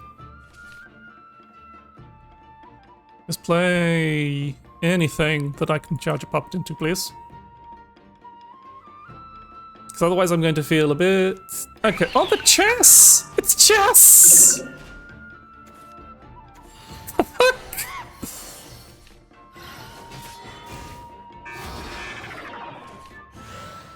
Okay, well that helps solve my problem of I need a board. So first we play Lashana to get our new destruction in. Then we get an Puppeto.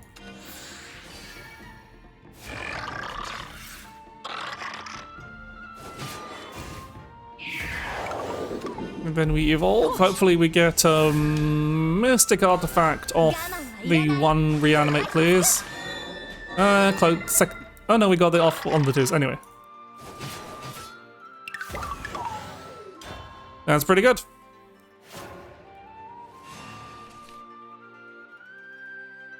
And we've got a Puppets Assemble for Walkie Shenanigans next turn.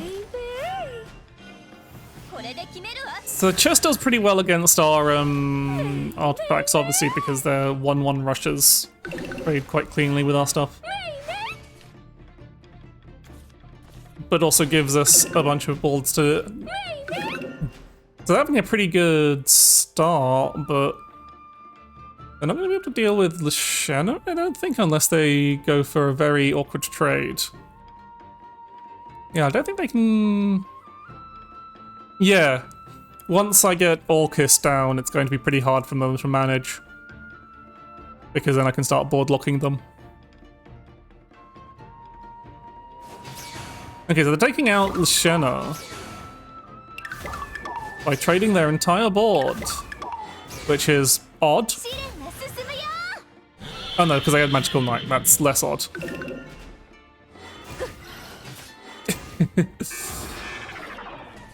Fair enough. Okay, the only problem is we have too many cards in hand. So...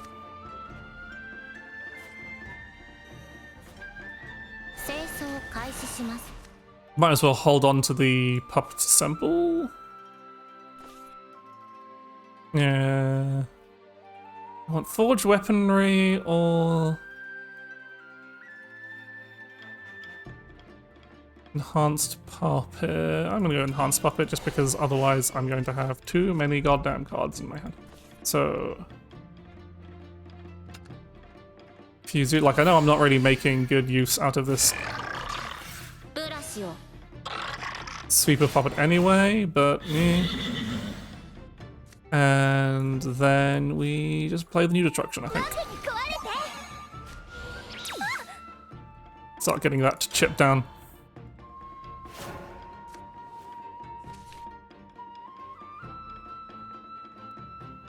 Because mostly we just need to get cards in our hand. They would make pretty cute merch, yeah. Just have a little squishy egg with wings. Yeah, as a speaker set. Well, I mean, that's basically what they are, isn't it? It's like supposed to be like flying speakers.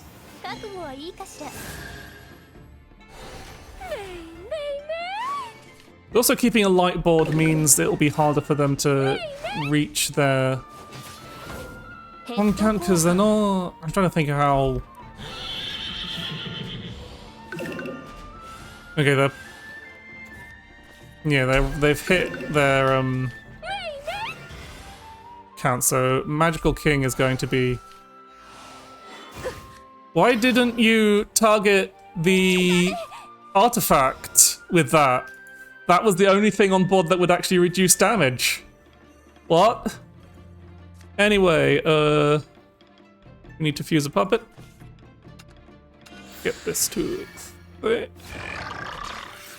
Maybe I should have puppets assembled beforehand, but oh well.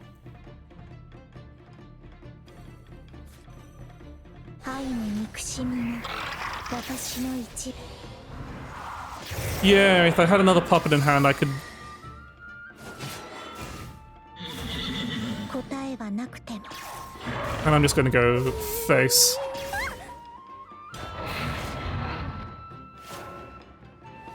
And that makes their king turn really awkward. So like, they still got the one, yeah, they're gonna trade that in anyway.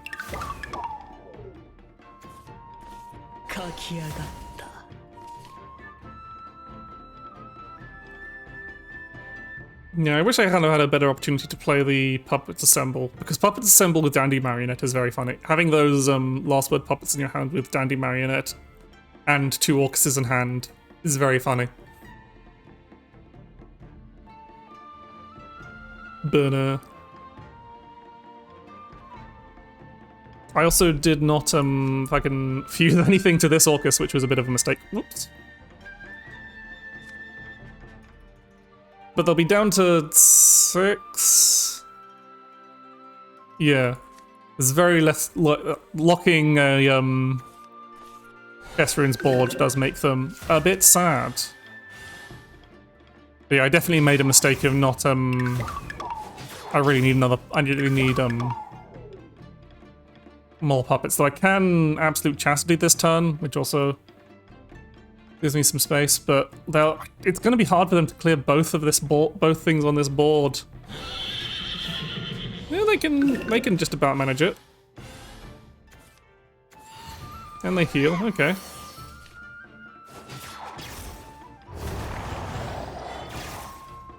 Okay.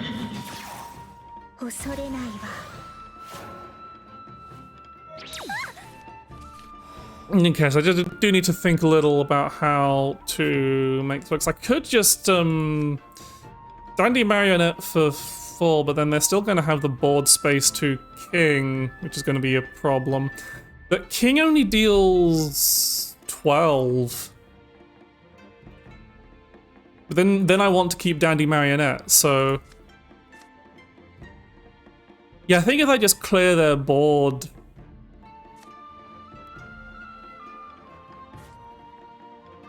Yeah, if I just play Puppets Assemble and then don't actually play anything else, then I'm massively limiting their damage output and clearing this. Yeah, very right. Thank you, Lumi. Yeah, actually playing cards at this point just doesn't do anything for me.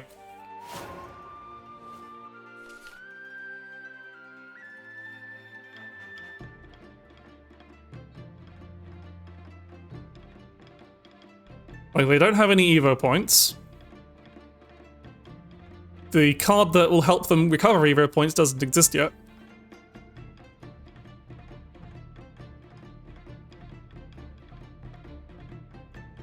Yeah, Wielder can be a win con, but obviously I'd rather have a more consistent win con. Because if they just play Mystic King and then don't heal enough, I can just kill... Dandy Marionette does just kill, I'm pretty sure?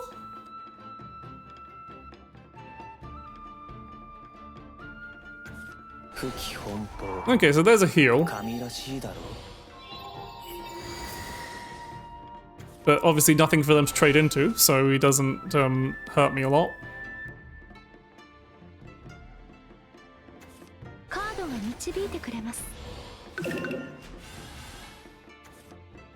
Okay, so they're healing a decent amount, so maybe I do just want to Wielder here then. Because let's see, Orcus is strong but not quite ready yet. Dandy... So just Dandy's not going to do 11. I know that much. He's going to do a lot of damage, but he's not going to do 11. So yeah, that healing was a bit of a pain in the arse. Wielder will probably almost certainly get us out of range of the... So what I'm going to do is I'm going to...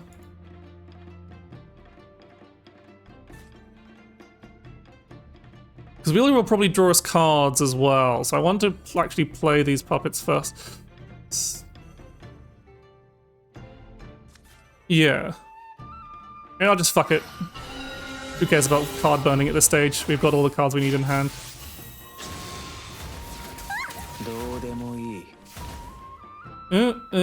They just said nope. Wielder was not actually lethal there because he doesn't gain stats on Evo.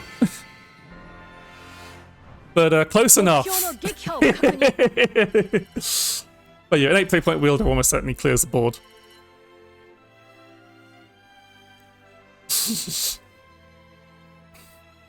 Yeah, outplayed indeed. Yeah, I think that's enough ladder playing for now, because I said I don't want to. I'm tired from the karaoke and tired from the stress, and I honestly do want to just go lie in bed and play Pokemon. So, since I've got a few viewers on right now, I think it's a good time for an arena. No, that's not this. Private match. That's what we want. Create private match. Take 2. I'm not done yet, Peach. Unless absolutely no one wants to do create opponent's deck, take 2 as our final bit of content. Oh. Yeah.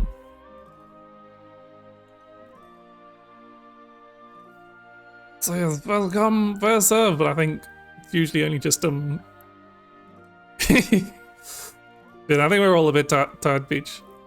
But I'm gonna take my 2 ranked wins. Ah, you're in a snowy lands. I don't get snow, I'm far too far south. Just get wet and rain and the sea.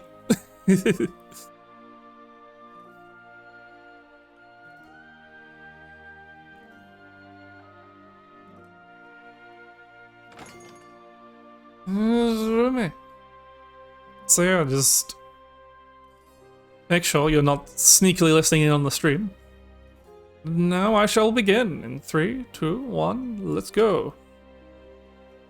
Okay, so we know not to give people Portal. I think probably Dragon. These are all pretty nasty choices. Yeah, I don't think Germany is a country famous for particularly large amounts of snow either, especially not in current state of climate change.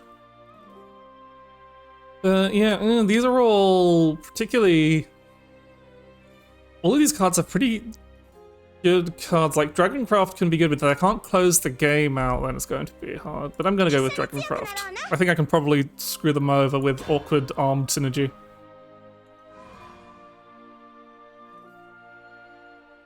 Sweden, yes. Okay, so we want to give them some armed cards, but not enough. Want to give them, let's see, discard to draw a card. Discard card. Mermaid Song Cycles. We're trying to avoid giving them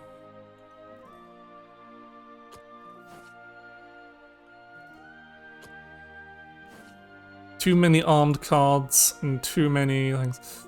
Ooh, Windswept Dragonute is particularly bad, so let's give them that. Okay. I think Dragonfried is probably a bit too strong. Picking a Dragoon is probably strong. Uncertain thing there. Garul is kind of awkward. Infernal Titan hurts, but otherwise isn't particularly spicy.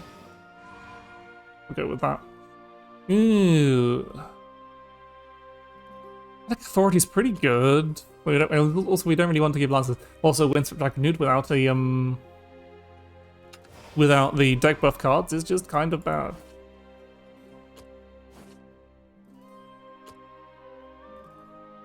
Yeah, I think that's definitely the worst of the two. Ooh.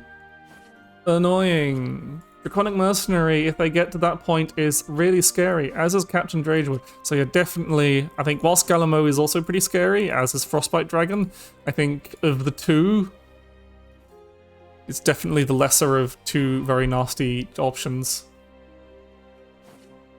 Tentacled Sea Devil isn't particularly scary. Like, it's nice, but pretty scary. And Dragonute's might isn't necessarily. Allgite and Mermaid Swarm Song are too good at scaling. Yeah, the Tellurian Painter and the Dreams of Adventure probably the worst of the two. Dragon Hunt can be kind of spicy, but it's not that high impact, especially compared to the other options, which are good board control cards. Tiniest Dragon, I remember, is not great. And Mermaid Songstress is also not great. Definitely the worst of the two options, because we don't want to give them too many, Ooh. I will go with this because I do not want to give them ramp. Tyrion of Valor is alright. Draconic Armor might be too good, so I'm going to go with this, because Tiniest Dragon's pretty crap. Laverton Dragon without efficient armed followerness is probably quite bad, so let's go with that.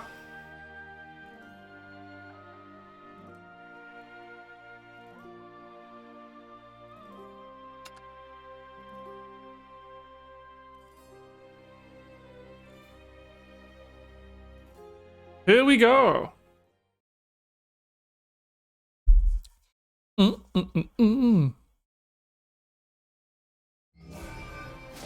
What have we got? We're playing Swordcraft.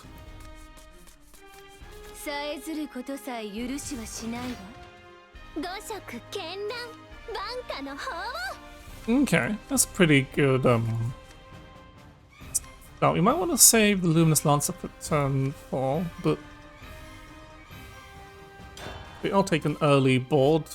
Ooh, Seraphina, that's probably a bit clumsy. They've probably not given us much that goes with that.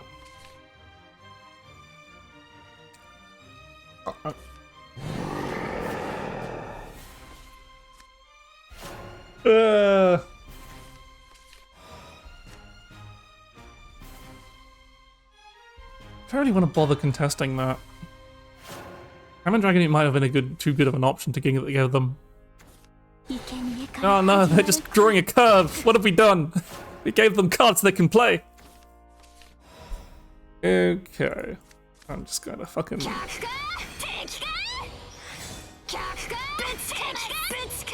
It's really bad, but it's what we got. And it means they don't get the heal from it.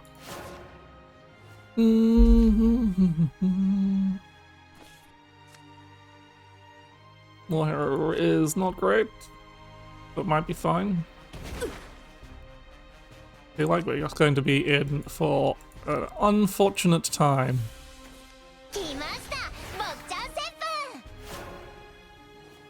Me, strategic commander.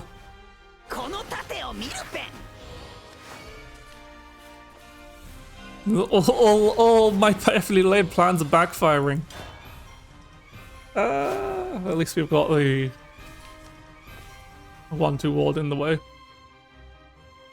Next turn we better we'll have the luminous lance certainly. Ow! My face! My bonts!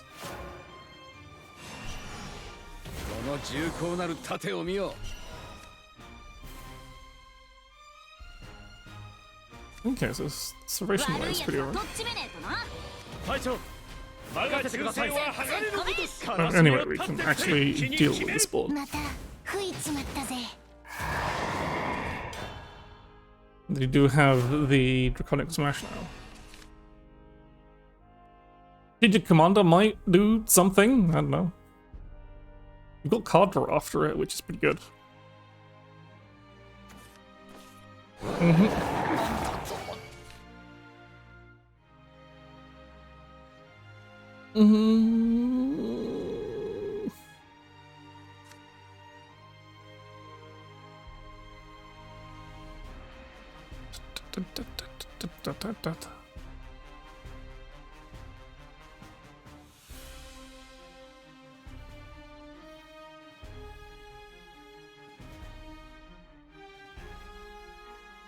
Yeah, I am getting really tired.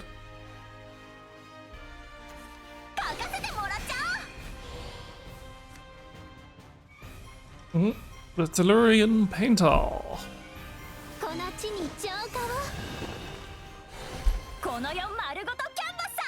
Giving rush to something. What could it be? I can't remember. Well, there's a lot of. I know what's in the deck. I can't remember. Yeah. They did not buff that one, understandably, because it already had rush on it. Spell Scourge is quite nice. But yeah, let us get this up because it's a good it's a card you want to play as soon as possible to get that buff going. And then next time we get to draw some cards with the War Hero.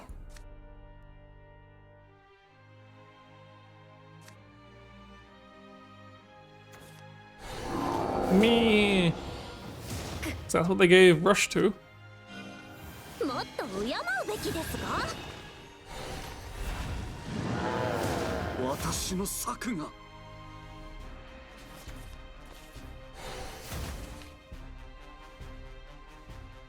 Okay.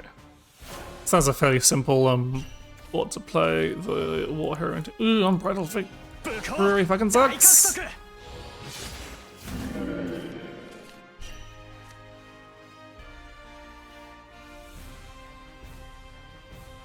That's not great.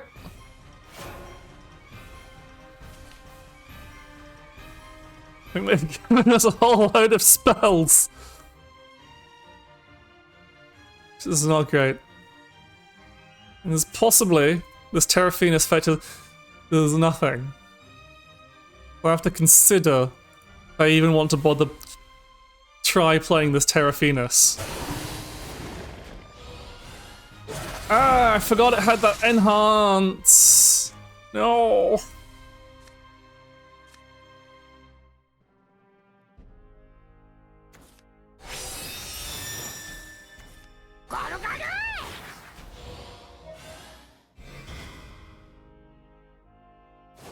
He's hopefully running out of. Yeah, so I should they'll be able to like actually. Ooh, Geomon, who's completely fucking useless. I'm gonna see, let's see, does Terrafinus actually do anything? No. Unsurprising.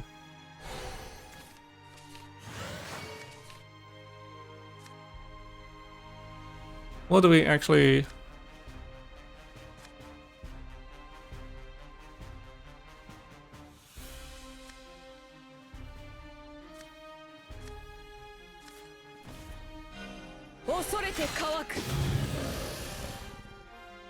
I kind of want to say that, and I don't really want to use anything else. So yeah, I can leave them with the 1-3, that's fine. So yeah, Terra Venus does absolutely nothing to me. Wonderful.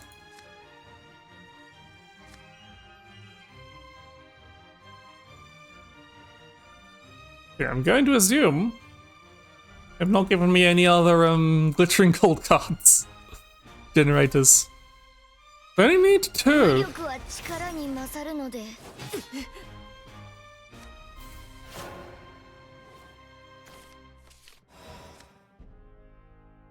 Okay, so I would like to. Still don't really have particularly good options. I might as well play Jimon because he's the biggest thing and I want to Serration wave this board.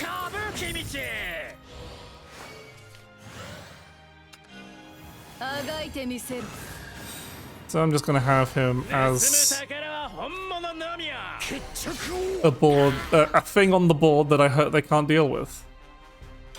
I might as well save this glittering gold in case there's a Resplendent Strategist in the deck somewhere. It's unlikely, but it's possible.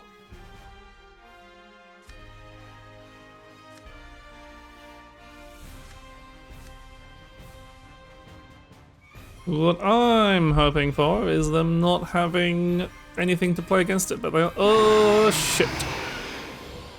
Ow! This isn't looking great! Oh!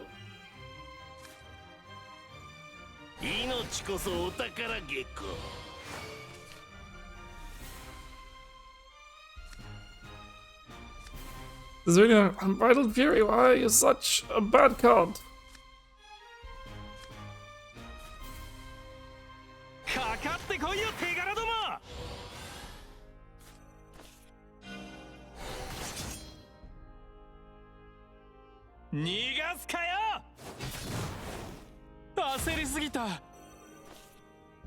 I'm just gonna do.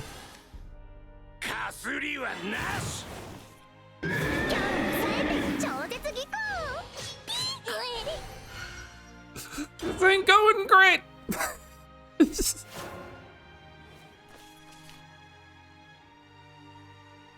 There's so much in that deck that can kill me now because there are 10 blue voids.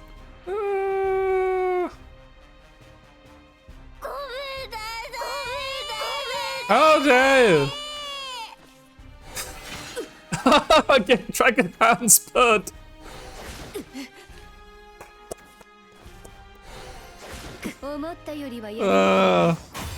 I gave them just gave them too much damage. But the other options were worse. The other options were worse. Let me know when you're back, Lumi Story. Good game indeed.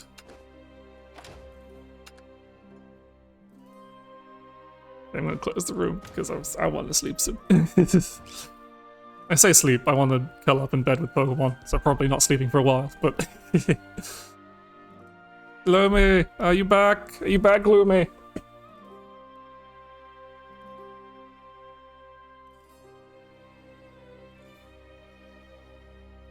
Lumi... Yeah, you definitely got a good selection. Like the deck, I was in a bit of a tough space because the deck options the class options I got to give you was fucking Portalcraft, Dragoncraft, and Bloodcraft. And Bloodcraft probably was the worst, but I was thinking, oh, maybe I can make some weird, try and force some kind of half-assed arm strategy so that it wasn't going to work out so well because you wouldn't have enough armed cards. But then the deck, it just did not give me, it didn't let me give you bad stuff. It just let me give you, oh, I just have to give you, solid cards because the other option is better. And I saw the Terra Venus in my hand. I'm like, you have not given me a 9 play point card to play alongside this. You've given, this is going to tutor absolutely nothing. But it's I had nothing else to play that turn. And it's So as long as it didn't screw me out of board space later, I thought, might as well find out. Yeah. How many, was it just all the really bad swordcraft spells? Because I saw you gave me the strategic commander, and then I just kept drawing real, like, Unbridled Fury. Why is Unbridled Fury still here? It's such a bad card. So bad.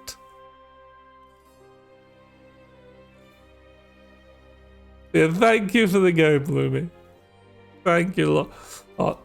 Yeah, I am absolutely wiped. This is like, I mean, this has been a... Everyone's playing Pokemon, Kaden. Because in my attempt to, like, a lot of it was like in my attempt to not give you a super powerful pair of cards, like some shit like Captain Tragewood, but I had to give you like slightly worse but still quite nasty cards, and of course a lot of damage and storm I had to give you. So it was just like, oh, this was unfortunate. Yeah, I think picking Dragoncraft was a mistake. I think Dragoncraft is pretty good, actually pretty solid. It's got too many solid common cards, I think. Just a lot of good burn cards. And like healing is pretty limited in Take 2 format, especially when your opponent is giving you a bad deck on purpose. So I couldn't really do much about getting burned. Yeah, thank you very much. I'm not going to go back to the chatting stream because the chatting stream, the chatting screen is still...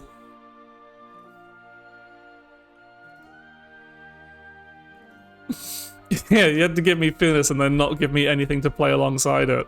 So... Yep. Yep. That you did. Somebody said...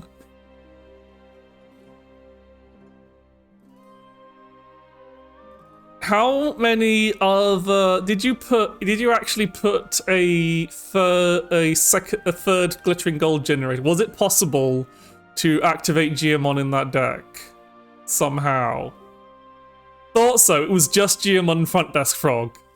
I figured, like, I was like, if you put another glittering gold card in there, it's only going to be the one, so it's one short. That's what I thought.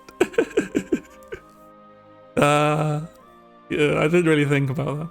But yeah, I know from experience that, like, at least Portalcraft is really hard to make a bad deck for, because a lot of their, like, even a lot of, like, they've got a lot of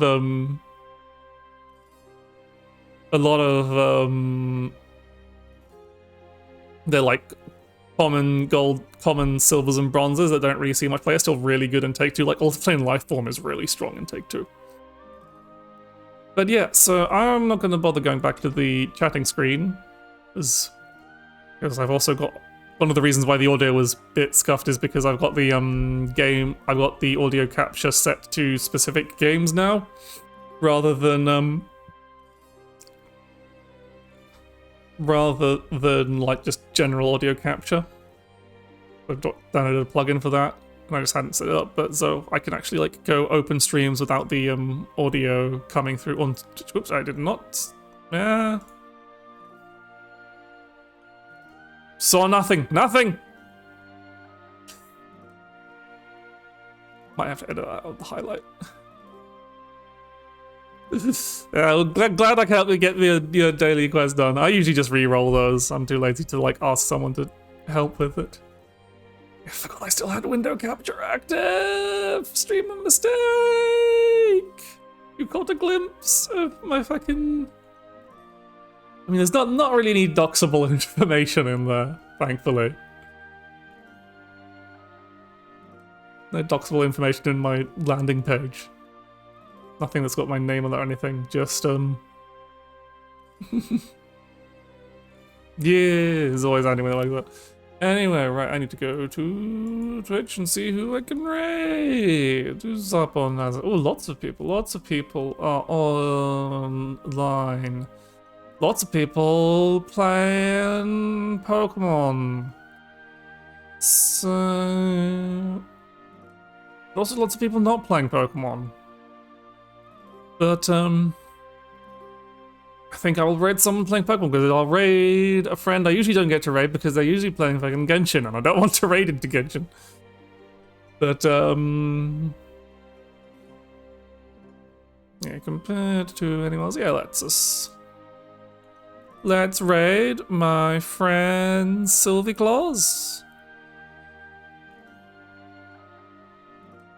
Thank you all for coming. Thank you all for this. So I'll get the I'll try and remember to get the VODs up, the karaoke up on YouTube soon as well.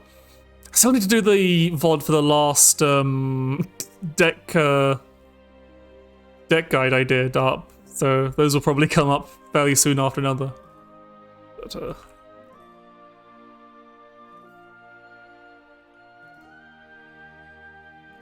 But yeah, let's go raid my good friend Sylvie Claus, who is a old friend of mine from my Final Fantasy XIV days, and she's playing the Pokemon, playing Pokemon Scarlet Violet. I think she got playing Violet, if I remember correctly. I've just seen her thumbnails up, and also she probably went with the violet colors because I know her as a person. Likes purple. But yeah, let's go say hi, and I'm going to say bye.